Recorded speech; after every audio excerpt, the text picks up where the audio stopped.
Part of the deep state. Former Lieutenant General Thomas McInerney has come out on the record alleging that treason against the nation is taking place surrounding the presidential election. He says the attempt to steal the election from President Trump is the largest cyber warfare activity in the world. McInerney says there are two groups involved, both the foreign states of China, Russia, and Iran, as well as U.S. citizens. This is 6 to 10 states bonding together to manipulate their data to take control of the U.S. government and the chief executive officer, the commander-in-chief.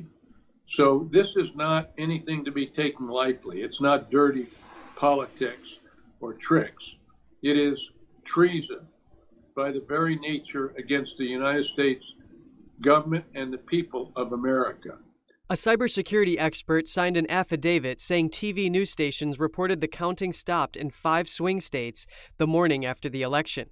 He calls this highly unusual and says it may indicate prior coordination, but says they did not stop counting and did so behind closed doors, demonstrating collusion to get the results they wanted in secret.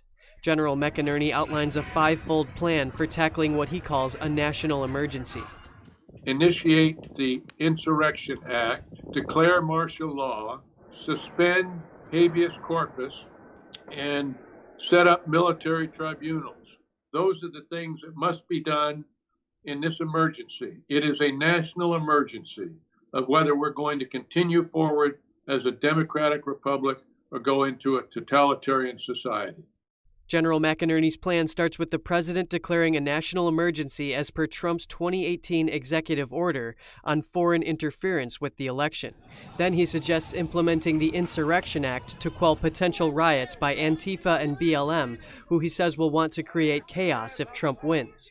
Then declare martial law, suspend habeas corpus, and set up military tribunals who arrest and try those who participated in the steal, people he's identified but can't disclose. He says the problem must be solved now or never. And if we don't solve it now, it'll never be solved because we will move into a tyrannical situation that will eventually be, whether you can call it social democrats or communists, it's going to be both the same. It's just a different name.